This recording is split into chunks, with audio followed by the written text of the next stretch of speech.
সুপ্রিয় দর্শক, আসসালামু আলাইকুম। সবাইকে স্বাগতম জানাচ্ছি আজকের গুরুত্বপূর্ণ সংবাদে। প্রথমেই জানিয়ে দিচ্ছি সংবাদ শিরোনাম। খালেদা জিয়ার মৃত্যুতে শোক প্রকাশ মমতা বন্দ্যোপাধ্যায়ের, চীনের রাষ্ট্রদূত এবং ইরানের। এদিকে খালেদা জিয়ার জানাজায় যোগ দেবেন পাকিস্তানের পররাষ্ট্রমন্ত্রী। অপরদিকে স্বামীর পাশেই সমাহিত হবেন খালেদা জিয়া এবং সবশেষে থাকছে গৃহবধূ থেকে যেভাবে বিএনপির হাল ধরেন খালেদা জিয়া। শুনছিলেন সংবাদ শিরোনাম, এখন বিস্তারিত। তার আগে ছোট্ট একটি আবেদন, যদি আপনি ন্যায় ও মানবতার পক্ষে থাকেন, লাইক দিন। খালেদা জিয়ার মৃত্যুতে ব্যথিত হলে কমেন্টসে লিখে জানান বাংলাদেশে শান্তি চাই। আর সাবস্ক্রাইব করুন আমাদের চ্যানেলটি, কারণ আমরা বলি সেই কথা যা অনেক মিডিয়া আড়াল করে। এখন চলুন বিস্তারিত দেখা যাক। বিএনপি চেয়ারপারসন ও সাবেক প্রধানমন্ত্রী খালেদা জিয়ার মৃত্যুতে শোক প্রকাশ জানিয়েছেন ভারতের পশ্চিমবঙ্গের মুখ্যমন্ত্রী ও তৃণমূল কংগ্রেস নেত্রী মমতা বন্দ্যোপাধ্যায়। মঙ্গলবার ৩০ ডিসেম্বর সামাজিক যোগাযোগ মাধ্যম এক্সে দেওয়া এক পোস্টে মমতা এই শোক জানান। বাংলা ও ইংরেজিতে লেখা পোস্টটিতে মমতা লিখেছেন যে বাংলাদেশের সাবেক প্রধানমন্ত্রী তথা অন্যতম জননেত্রী বেগম খালেদা জিয়ার প্রয়াণে আমি শোকাহত। আমি তার শোকসন্তপ্ত পরিবার, বন্ধু-বান্ধব ও তার রাজনৈতিক সহকর্মীদের আমার সমবেদনা জানাচ্ছি। সাবেক প্রধানমন্ত্রী ও বিএনপি চেয়ারপারসন খালেদা জিয়ার মৃত্যুতে চীন গভীর শোক প্রকাশ করেছে। মঙ্গলবার সকালে ঢাকায় নিযুক্ত চীনের রাষ্ট্রদূত ইয়াও ওয়েন বিএনপির ভারপ্রাপ্ত চেয়ারম্যান তারেক রহমানকে একটি শোক বার্তা পাঠান। বার্তায় বলা হয়েছে, বাংলাদেশের সঙ্গে দ্বিপাক্ষিক সম্পর্ক উন্নয়নে খালেদা জিয়ার অবদান চীনের জনগণ শ্রদ্ধার সঙ্গে চিরকাল স্মরণ করবে। রাষ্ট্রদূত ইয়াও আরও জানান, খালেদা জিয়ার অনুপস্থিতিতেও তার বড় ছেলে ও দলের ভারপ্রাপ্ত চেয়ারম্যান তারেক রহমানের সঙ্গে চীনের কমিউনিস্ট পার্টির সম্পর্কের এই ধারা অব্যাহত থাকবে। বাংলাদেশের সাবেক প্রধানমন্ত্রী ও বিএনপি চেয়ারপারসন খালেদা জিয়ার মৃত্যুতে গভীর শোক প্রকাশ করেছে ইরান। মঙ্গলবার ৩০ ডিসেম্বর একটি শোক বার্তায় এ শোক জানায় ঢাকায় নিযুক্ত ইরানের দূতাবাস। শোক বার্তায় বলা হয়, খালেদা জিয়া ছিলেন বাংলাদেশের রাজনৈতিক ইতিহাসের একটি গুরুত্বপূর্ণ জাতীয় নেত্রী। এদেশের রাজনৈতিক ইতিহাসে গুরুত্বপূর্ণ ভূমিকা পালন করেছেন তিনি। খালেদা জিয়া গণতান্ত্রিক শাসন ব্যবস্থা ও বাংলাদেশের জনজীবনে রেখেছেন উল্লেখযোগ্য অবদানও। ইরানের দূতাবাস আরও উল্লেখ করে, খালেদা জিয়ার প্রধানমন্ত্রিত্বকালে বাংলাদেশ ও ইসলামিক প্রজাতন্ত্র ইরানের মধ্যে পারস্পরিক শ্রদ্ধা ও সহযোগিতার ভিত্তিতে বন্ধুত্বপূর্ণ ও গঠনমূলক দ্বিপাক্ষিক সম্পর্ক বজায় ছিল। শোকবার্তায় খালেদা জিয়ার পরিবার পরিজন, বিশেষ করে তার পুত্র বিএনপির ভারপ্রাপ্ত চেয়ারম্যান তারেক রহমান, পাশাপাশি তার সহকর্মী ও অনুসারীদের প্রতি গভীর সমবেদনা জানানো হয়। একই সঙ্গে তার বিদেহী আত্মার মাগফিরাত ও শান্তি কামনা করা হয়। উল্লেখ্য, মঙ্গলবার ৩০ ডিসেম্বর বাংলাদেশ সময় সকাল ৬টায় রাজধানীর এভারকেয়ার হাসপাতালে চিকিৎসাধীন অবস্থায় শেষ নিঃশ্বাস ত্যাগ করেন খালেদা জিয়া। ইন্না লিল্লাহি ওয়া ইন্না ইলাইহি রাজিউন। মৃত্যুকালে তার বয়স হয়েছিল ৮০ বছর। একে খালেদা জিয়ার জানাজায় যোগ দেবেন পাকিস্তানের পররাষ্ট্রমন্ত্রী। বিএনপি চেয়ারপারসন ও সাবেক প্রধানমন্ত্রী খালেদা জিয়ার জানাজায় যোগ দেবেন পাকিস্তানের উপপ্রধানমন্ত্রী ও পররাষ্ট্রমন্ত্রী ইসহাক দার। সেই লক্ষ্যে বুধবার তার ঢাকায় আসার কথা রয়েছে। মঙ্গলবার ৩০ ডিসেম্বর দুপুরে ঢাকায় পাকিস্তান হাই কমিশন গণমাধ্যমকে এ তথ্য নিশ্চিত করেছে। আগামীকাল বুধবার বাদ জোহর জাতীয় সংসদ ভবন মাঠ ও মানিক মিয়া অ্যাভিনিউতে অনুষ্ঠিত হবে খালেদা জিয়ার জানাজা। তাকে তার স্বামী সাবেক রাষ্ট্রপতি জিয়াউর রহমানের পাশে দাফন করা হবে। এর আগে বিএনপি চেয়ারপারসন বেগম খালেদা জিয়া মঙ্গলবার ৩০ ডিসেম্বর বাংলাদেশ সময় ভোর ৬টার দিকে রাজধানীর এভারকেয়ার হাসপাতালে চিকিৎসাধীন অবস্থায় শেষ নিঃশ্বাস ত্যাগ করেন। ইন্না লিল্লাহি ওয়া ইন্না ইলাইহি রাজিউন। মৃত্যুকালে তার বয়স হয়েছিল ৮০ বছর।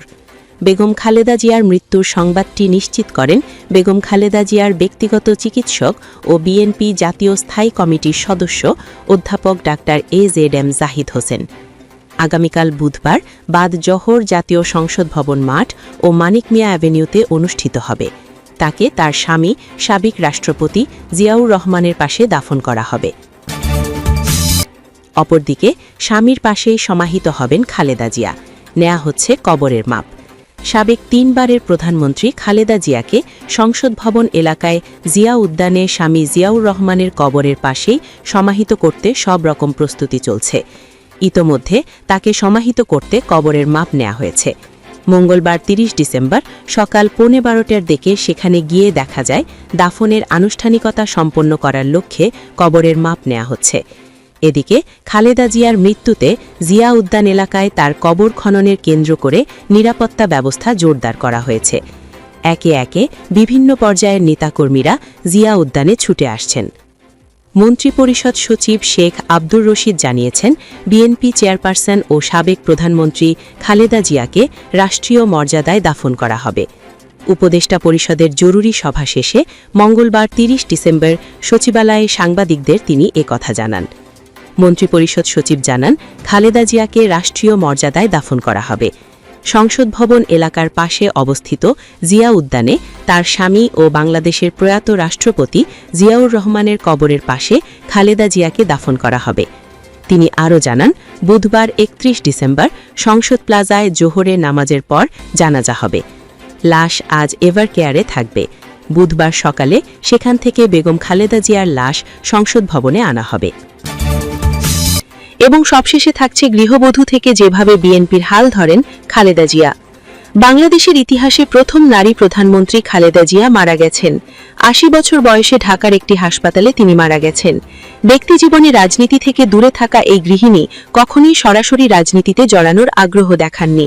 তবে একটি করুণ ও জটিল পরিস্থিতিতে স্বামী সাবেক রাষ্ট্রপতি ও মুক্তিযুদ্ধের অন্যতম সংগঠক জিয়াউর রহমানের মৃত্যুর পর তাকে রাজনীতির কেন্দ্রবিন্দুতে আসতে হয়।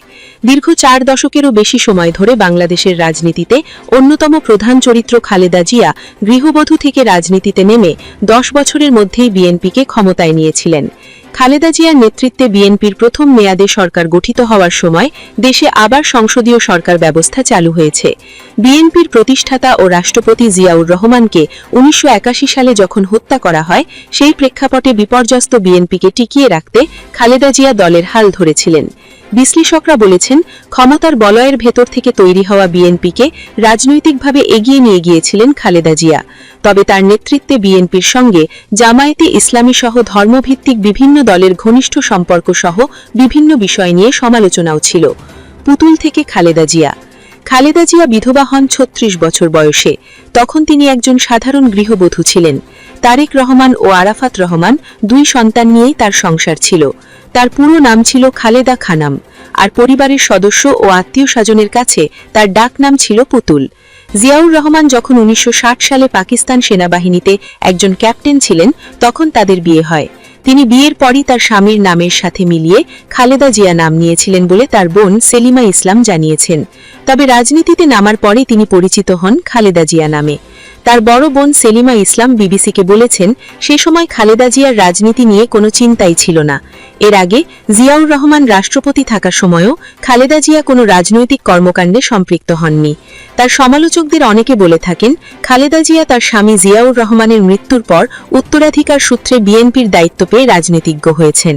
খালেদা জিয়ার জীবন কাহিনী নিয়ে বই প্রকাশ করেন সাংবাদিক মাহফুজুল্লাহ। বইটি প্রকাশ করার সময় মাহফুজুল্লাহ বিবিসিকে বলেছিলেন, অল্প বয়সে বিধবা হওয়ার পর খালেদা জিয়া পুরুষ শাসিত সমাজে একটি রাজনৈতিক দলের নেতৃত্বে এসে যোগ্যতা দিয়ে নিজের আসন তৈরি করে নেন। দলের বিপর্যয়ে হাল ধরেছিলেন। জিয়াউর রহমানের মৃত্যুর পর বিএনপিতে অভ্যন্তরীণ কোন্দল দেখা দেয় এবং অন্যদিকে নেতারা অনেকে তখন সামরিক শাসক জেনারেল এরশাদের সাথে শরিক হন। সব মিলিয়ে দলটি চরম বিপর্যয়ের মুখে পড়ে। সেই পরিস্থিতিতে খালেদা জিয়া বিএনপিতে যোগ দেন ১৯৮৩ সালের ৩রা জানুয়ারি। প্রথমে তিনি দলের ভাইস চেয়ারম্যান হন। এর পরের বছর ১৯৮৪ সালের ১০ই মে বিএনপি চেয়ারপারসন নির্বাচিত হন খালেদা জিয়া। তাদের পরিবারের ঘনিষ্ঠ ছিলেন বিএনপির সাবেক নেতা অলি আহমেদ। জিয়াউর রহমান রাষ্ট্রপতি থাকা সময় তার একান্ত সচিব ছিলেন অলি আহমেদ। তিনি বলেছেন, বিএনপিকে টিকিয়ে রাখতে তাদের অনুরোধে খালেদা জিয়া রাজনীতিতে আসেন। তার ঘনিষ্ঠ এবং বিএনপির নেত্রী সেলিমা রহমান বলেছেন, রাজনীতি নিয়ে শত ব্যস্ততার মাঝেও খালেদা জিয়া পারিবারিক কর্তব্য পালনে সক্রিয় থাকতেন। আপোষমূলী নেত্রী হিসেবে পরিচিতি। খালেদা জিয়া সেই 1982 সালে যখন বিএনপির নেতৃত্বে আসেন তখন জেনারেল এরশাদের সামরিক শাসন চলছিল। সেই শাসনের বিরুদ্ধে 9 বছরের আন্দোলনের মধ্য দিয়েই তিনি রাজনীতিতে নিজের এবং দলের অবস্থান তৈরি করেছেন। বিএনপির নেতৃত্ব নেওয়ার পরের বছর 1983 সালের 3রা জানুয়ারি তিনি 7 দলীয় ঐক্য গঠন করে এরশাদ সরকারের বিরুদ্ধে আন্দোলনে নেমেছিলেন। অন্যদিকে আন্দোলন করে আওয়ামী লীগের নেতৃত্বে 8 দলীয় জোট এবং বামপন্থী দলের 5 দলীয় জোট। 1986 সালে আওয়ামী লীগের জোট এরশাদ সরকার অধীনে সংসদ নির্বাচনে অংশগ্রহণ করেছিল। তবে বিএনপির জোট নির্বাচনে অংশ না নিয়ে 9 বছর রাজপথের আন্দোলনে থাকায় খালেদা জিয়া আপোষমলিন নেত্রী হিসেবে পরিচিতি পেয়েছিলেন। এরশাদ সরকার বিরোধী আন্দোলনে খালেদা জিয়া গ্রেপ্তার হয়েছিলেন 3 বার। বিএনপি নিয়ে গবেষণাধর্মী বই লেখক মহিউদ্দিন আহমেদ বলেছেন, এরশাদ সরকার বিরোধী আন্দোলনের মাধ্যমে খালেদা জিয়া বিএনপিকে পুনর্জীবিত করেছেন। এরশাদ সরকারের পতনের পর 1991 সালের 27 ফেব্রুয়ারি সব দলের অংশগ্রহণে নির্বাচনের মাধ্যমে খালেদা জিয়ার নেতৃত্বে বিএনপি ক্ষমতায় আসে। তিনি বাংলাদেশের প্রথম নারী প্রধানমন্ত্রী হয়ে ইতিহাস গড়েন। নির্বাচনে খালেদা জিয়া 5টি আসনে প্রতিদ্বন্দ্বিতা করে সবকটি আসনেই নির্বাচিত হয়েছিলেন। সেই নির্বাচনের আগে এরশাদ বিরোধী আন্দোলনে থাকা 3 জোটের রূপরেখায় সংসদীয় সরকার ব্যবস্থায় ফিরিয়ে আনার অঙ্গীকার ছিল। সেই প্রেক্ষাপটে নির্বাচনের পর গঠিত 5ম সংসদে সংসদ নেতা হিসেবে খালেদা জিয়া রাষ্ট্রপতি শাসিত সরকার ব্যবস্থা পাল্টিয়ে সংসদীয় পদ্ধতির সরকার প্রবর্তনের জন্য বিল উত্থাপন করেছিলেন এবং ঐক্যমত্যের ভিত্তিতে তা পাশ হয়। তখন দীর্ঘ 16 বছরের পর ফিরে আসে সংসদীয় সরকার।